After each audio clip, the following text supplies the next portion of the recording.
G'day Beaks and Beaks to Be.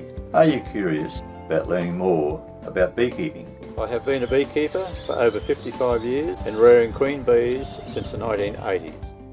When I met Alan through my local beekeeping club, I knew nothing about bees. This morning we are cutting up a brood rearing mat out of an offcut of a piece of vinyl just from your carpet shop or flooring shop or whatever.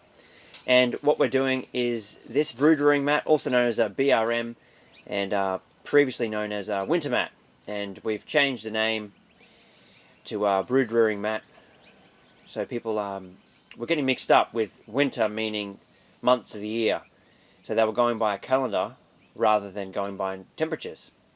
So the easiest way to get one to size is to get your piece of vinyl and then to lay down an excluder of the required length and width. So this one here is a 10 frame excluder, and what you want to do is cut it to just inside the outer dimension of the excluder. So if you were going to make one for a nucleus hive, you would obviously use a 4 or 5 or 6 frame excluder and go on from there. This particular one here we're going to cut is a what we call a full size or 1985 version, and these days we use these mainly for hives that are a little bit on the weaker side when we need to place the brood rearing mat on. You definitely need to have the front slot cut, as Alan's demonstrating here, to allow for access and also to allow for ventilation. And as simple as that, this piece then gets placed underneath the excluder, not on top, as most excluders are metal and they can draw moisture and cold. That gets placed in the brood chamber, and then as the weather starts to cool further, you can then add more to each super above depending on the size of your hive and its requirements. So these then get removed when you start to rework your hives after the cooler months, when the daytime temperatures start to reach around above 22 degrees. So that's when we can start removing these mats and start lifting your brood to build your bee numbers up.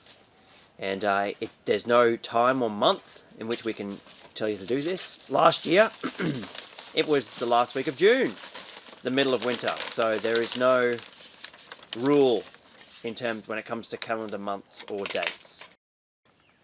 Okay, an alternative material for your brood rearing mat is the Builder's black plastic. It's 200 in thickness, and it's the gear that is usually laid under concrete.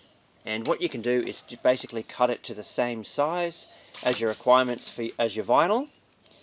The differences here being that this is generally a one-time use, so basically use it through the cooler months, and then at the end, because it's a much cheaper and flimsier material, you can just throw that plastic out at the end.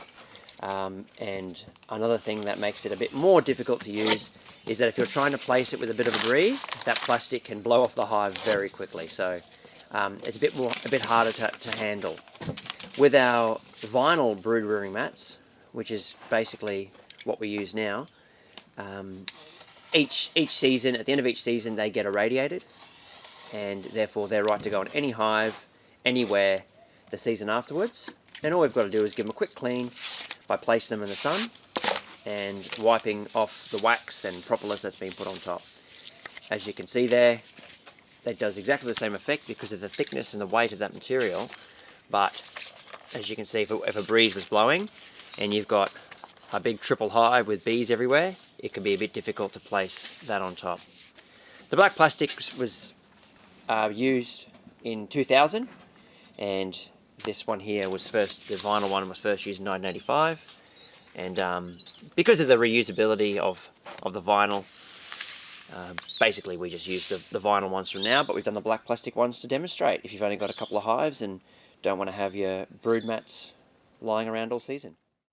2006, this particular type of brood rearing mat was designed, and the primary purpose of it here is you can see that it's smaller on the outer dimension, and you can therefore use it on hives that are slightly stronger and require a bit more movement in between.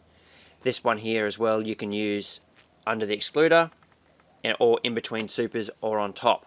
So if it gets quite cool and we want to keep the whole hive keeping that warmth in to save their energy, then we'll place one of these between each supers and then one on top above the beetle trap. You can see from the video here the difference in the dimensions. So after the tops of your frames in the brood super are cleaned off and they're nice and flat, all the burr combs being removed, you can place your brood rearing mat on top. And if it's the one that's for a stronger hive, and as you can see, it's one of those ones that has room all around the edge, it's not the one with the cutout. Make sure that you place it equally centralized front and back, and the mat should be large enough to just cover the outside 2 frames edge, no more. That allows the bees, with the strength of them, to get all the way around and up to service the top 2 supers. Then your excluder goes on.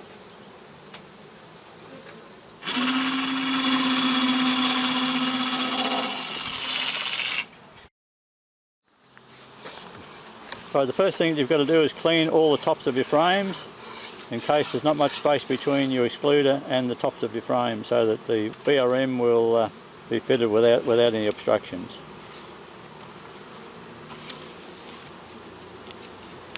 This is the black plastic 2000 vintage.